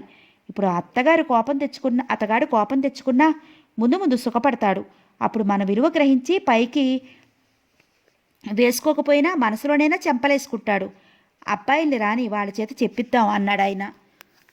మొదట్లో సారథి పట్ల తన భయం నిజమయ్యేటట్లు ఉందని ఆయనకు పక్కన భయంగానే ఉంది. ఏం తెలివితేటలండి మీరు? వాళ్ళు ఒకసారి చెప్తారు, వినకపోతే ఊరుకుంటారు. అక్కడ బాగానే ఉందిగా అంటారు. ఇతను వినకపోతే ప్రతిమలరుగా.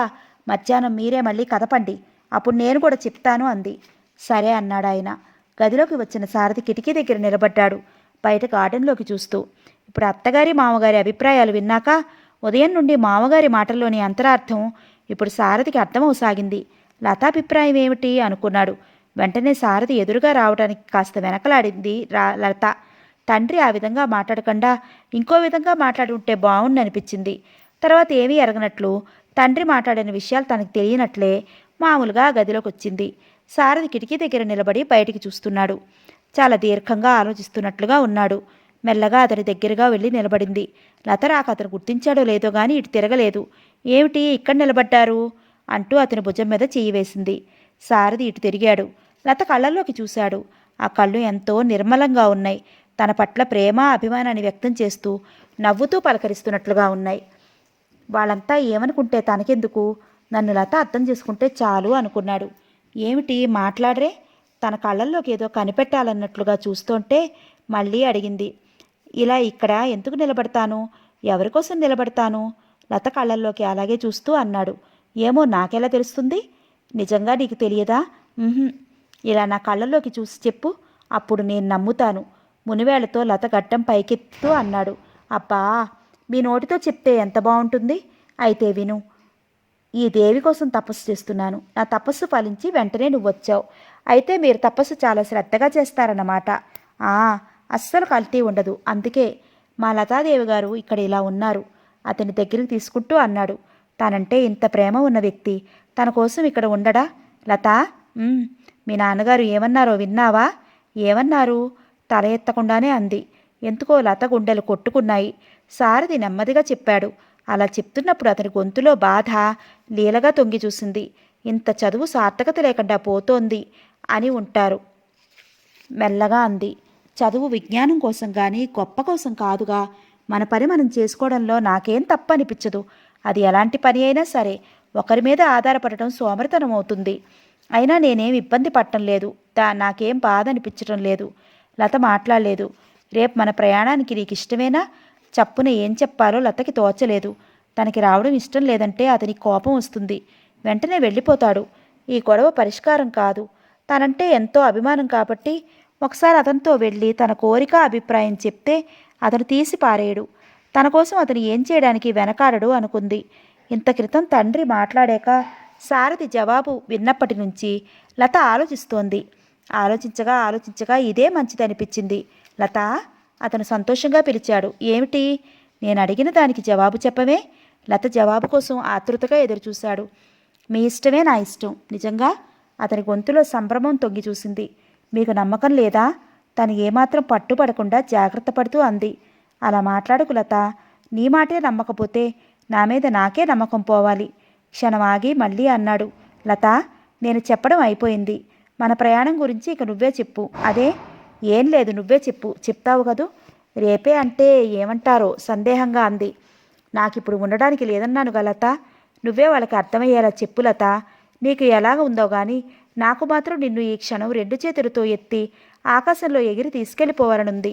మనిద్దరం ఆ తోటలోనే హాయిగా ఉండాలనిపిస్తోంది. ఏంటి, వింటున్నావా? మెల్లగా చెవిలో చెప్తున్నట్లుగా అన్నాడు. అక్కడికి వెళ్ళాక అసలు నేను గుర్తే ఉండను. ఇక్కడి వాళ్ళు ఎవరు నీకు గుర్తు రాకుండా చేస్తాను వెంటనే అన్నాడు. మాటలతో మీతో నేను నెక్కలేను. అతని నుంచి దూరంగా జరుగుతూ అంది. పోనీ నేను మాటలు వాడిని, నువ్వు చేతల దానివి. మన ఇద్దరి కాంబినేషన్ ఎలా ఉంటుందో చూద్దాం తమాషాగా నవ్వుతూ అన్నాడు. అతడు తమాషాగానే అన్నా లత అతని కేసి విస్మయంగా చూసింది. లత ప్రయాణం సంగతి చెప్పేసరికి తనమ్మ ఎగిరిపడింది. లత తన అభిప్రాయం చెప్పింది. అంతకన్నా తెలివితనకు తను ఇంకోటి లేదు. ఇప్పుడు అతనితో ప్రయాణం అయ్యి వెళ్ళావంటే అతన్ని చేయి జార్చుకున్నట్లే, అతని పంజరంలో చిక్కుకున్నట్లే. నా మాట విని అతని ఎలాగోలాగా ప్రయాణం ఆగేలా ఆపు అంది. లేదమ్మా, ఆయన ఇప్పుడు ఎన్ని చెప్పినా ఆగరు. ఇప్పుడు కోపంగా వెళ్ళారంటే ఇంకేమీ వినకపోవచ్చు. నేను వెళ్ళి ఆ వాతావరణానికి ఉండలేకపోతే ఆయనే అర్థం చేసుకుంటారు. అప్పుడు నేను చెప్పింది కూడా వింటారు ఎంతో నమ్మకంగా అంది. అవును, అమ్మాయి చెప్పిందే కరెక్ట్. అవతల పనులున్నాయని హడావుడి పడుతున్నవాడు అసలు ఆగడు. చెప్పింది వినిపించుకోడు. నువ్వు కూడా ఆలోచించు. అమ్మాయి అతని మాట మన్నించినట్లు ఒకసారి వెళ్ళడమే మంచిది. అప్పుడు నెమ్మదిగా చెప్పి ఒప్పిస్తుంది. రాజారావు గారు అన్నారు. సారథిని ఎలా ఆపాలో తెలియక తికమక పడుతున్న రాజారావు గారికి లత మాటలు ధైర్యాన్నిచ్చాయి. తనమ్మ ఇష్టంగానే ఒప్పుకుంది లతని కాపురానికి పంపటానికి. కానీ ఇలా ఒక్కరోజులో పంపడం మాత్రం కుదరదంది. లత బేలగా చూసింది. సారథి ఒక్కరోజు కాదే, 1 గంట కూడా ఆగేలా లేడు. ఎలా చెప్పాలి అనుకుంది. అమ్మాయిని టెంపరీగానే కాపురానికి పంపుతున్నాము. ఇంకా ఎక్కువ ఆర్పాటాలు ఎందుకు? ఇది మంచిదే. వ్యవధి లేక ఏమీ పెట్టలేదనుకుంటారు. సారె పెట్టడం, మళ్ళీ అవి వెనక్కి తీసుకురావడం సమస్య. ఇబ్బంది ఉండదు, మనకి ఎటువంటి మాట రాదు అన్నారు. ఇది ధనమ్మకి బాగా నచ్చింది. హోదాకి తగినట్లు ఖరీదైన సామాన్లు ఇవ్వడం, అవి వాళ్ళకి వదల్లేము. తిరిగి తెచ్చుకోవడానికి శ్రమ. పల్లెటూరి గబ్బిలాయల వెధవ వ్యాఖ్యానాలు. ఇది మంచిదే. భర్తకేసి మొదటిసారి మెచ్చుకున్నట్లుగా చూసింది. సింపుల్గా ఏమేం పెట్టి పంపాలో భార్యాభర్తలు మాట్లాడుకున్నారు. తల్లిదండ్రులు తన ప్రయాణం గురించి మాట్లాడుతుంటే లత మెల్లగా యువతలకు వచ్చేసింది. ఆ రాత్రి లతా సారథి సినిమాకి వెళ్లారు. మర్నాడు స్నేహితులు కలిసి వస్తానని లత వెళ్ళింది. సారథి వచ్చేటప్పుడు పుష్ప గాజులు తెమ్మని చెప్పింది. అవి తీసుకురావడానికి సారథి బజారుకి వెళ్ళాడు. తల్లికి ఒంట్లో బాగుండలేదని తెలిసి పుట్టింటికి వెళ్ళిన శ్రీదేవి ఆ పూటే వచ్చింది. లత ప్రయాణం విని ఆశ్చర్యపోయింది. అప్పుడేనా అంది. నోరున్న వాళ్ళదే రాజ్యం. నిన్నొచ్చాడు, ఈరోజు ప్రయాణం అన్నాడు. మేమెంత వ్యవధిగా రాసేవాళ్ళం, అయినా మాట దక్కేది కాదు. అంతా మాలాగే ఉంటారా? సాగతీస్తూ అంది. శ్రీదేవి మాట్లాడలేదు. అసలు శ్రీదేవి దేనికి మాట్లాడదు, దేనికి ఆశ్చర్యపడదు కూడా. ఎవరేం చెప్పినా మౌనంగా వింటుంది. అందరూ నవ్వుతూ మాట్లాడితే తను కూడా 4 మాటలు మాట్లాడుతుంది. అందరూ ఏదో ముంచుకుపోయినట్లు సీరియస్గా ఉంటే తను ఒక్క క్షణం కూడా అక్కడ నిలబడదు. దేనికి బాధపడటం కానీ, దేనికైనా నవ్వడం కానీ మర్చిపోయినట్టుగానే ఉంటుంది. 2 పిల్లలు పుట్టి పురిట్లోనే పోయారు. రెండో కాన్పుకి బాగా జబ్బు చేసింది. అప్పటి నుండి దేనికి బాధపడటం కానీ, సంతోషించడం కానీ ఎవరూ చూడలేదు. ఇంకా పిల్లలు పుడితే ప్రమాదమని డాక్టర్లు చెప్పేశారు. తనమ్మ కొడుక్కి మళ్ళీ పెళ్లి చేయాలని ప్రయత్నించింది. తల్లిని ఎప్పుడూ ఎదిరించని సోమేశ్వర్ ఈ విషయంలో తల్లికి ఎదురు జవాబు చెప్పాడు. పిల్లల్ని కనలేకపోతే ఇంకా కోడలు పనికిరాదా? రేపు నాకేదైనా అయితే నీ చేతులతో నీ కోడలికి పెళ్లి చేయగలవా అని అడిగాడు. ఈ మాటలు శ్రీదేవి వింది. భర్త మీద ఎంతో గౌరవం కలిగింది. తర్వాత తనే భర్తని పెళ్లి చేసుకోమని అడిగింది. ఇదేనా నువ్వు నన్ను అర్థం చేసుకున్నది? స్థిరమైన అభిప్రాయాలు లేనివాడిని అనుకున్నావా? అది వరకు నిన్ను ఎవరు ఏమన్నా కలగజేసుకోలేకపోవడానికి కారణం పెద్దల యందు గౌరవం వల్ల. ఆ గౌరవం వాళ్ళు నిలుపుకోలేకపోయారు. ఇప్పుడంటే అన్నావు కానీ ఇంకెప్పుడు ఇలాంటి మాటలు చెప్పకు అన్నాడు. తను ఊరెళ్ళి 4 రోజులైంది. అప్పటికి లత ప్రయాణం అనుకోలేదు. ఇప్పుడు అత్తగారు లత ప్రయాణం ఈరోజే అనేసరికి ఆశ్చర్యపడింది. ఒక్కరోజు వ్యవధిలో లతను పంపటానికి అత్తగారు ఒప్పుకోదు. ఏమిటా అని ఆశ్చర్యపడుతూ ఆ మాటే బయటకనేసింది. తనమ్మ సగునుగుతూనే ఉంది. నా ముఖానని వియ్యాల వారి వల్ల ఏ ముచ్చటా తీరలేదు. పోనీ పిల్లకి ఇంత సారె పెడదామని ముచ్చట పెడితే ఇతనేమో ఒక్కరోజు వ్యవధిలో వచ్చి పిల్లని పంపమని పీకల మీద కూర్చున్నాడు. పెడతామంటే మాత్రం అనుభవించే యోగం మాత్రం ఉండొద్దు. శ్రీదేవి తన గదిలోకి వెళ్ళిపోయింది. కోడలు వెళ్ళిన వైపు కోపంగా చూసి వేలు విరుచుకుంది తనమ్మ. కోడలు గట్టిగా చెప్తే కొడుకు పెళ్లికి ఒప్పుకునేవాడని ఆవిడ అభిప్రాయం. తనకి ముచ్చట తీరదని వాడికి కూడా పిల్లల ముచ్చట తీరకుండా చేసేస్తోంది అని అస్తమానం శ్రీదేవి వినేలా సాధిస్తుంది. శ్రీదేవి నిర్లిప్తంగానే ఉండిపోతుంది. ఖాళీ సమయాల్లో పురాణ గ్రంథాలు చదువుకుంటుంది. భర్త వచ్చాక వాటి గురించి అప్పుడప్పుడు చర్చిస్తుంది. ఆ లత ప్రయాణమే వెళ్తుంటే తనమ్మ కూతురికి ఎన్నో హితబోధలు చేసింది. ఎప్పటికప్పుడు ఉత్తరాలు రాయమంది. దేనికి మెత్తగ్గా ఉండొద్దని మరీ మరీ చెప్పింది. అన్నింటికీ సరే అంది లత. లత మనసు దిగులుతో నిండిపోయింది. తను పెద్ద సాహసం చేస్తున్నట్లుగా అనిపిస్తోంది. తను అతనికి ఎదురు చెప్పలేక ధైర్యం చేసి వెళుతోంది.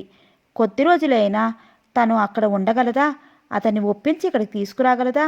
ఇప్పటికే తన భయం బయట పెడితే అమ్మ గొడవ చేసేస్తుంది అనుకుంది. లత దిగులుగా ఉండటం సారథి గ్రహించాడు. అది అతను ఇంకోలా అనుకున్నాడు. పుట్టింటి నుంచి వెళ్తుంటే భర్త ఎంత ఆదరంగా చూసేదైనా పుట్టి పెరిగిన ప్రదేశం తన వాళ్ళందరినీ వదిలి రావాలంటే దిగులు పడతారు అనుకున్నాడు. అందులో మొన్నీ మధ్యనే సుగుణను పంపాడు. అప్పుడు తనకే అదోలా అనిపించింది. ఇంక వీళ్ళకి బాధ ఉండదా అనుకున్నాడు. తనమ్మగారైతే కూతుర్ని క్రూర మృగాలున్న అడవికి ఏదో బలవంతరంగా ఒత్తిడి వల్ల పంపుతున్నట్లుగా ఉంది ఆవిడ బాధ.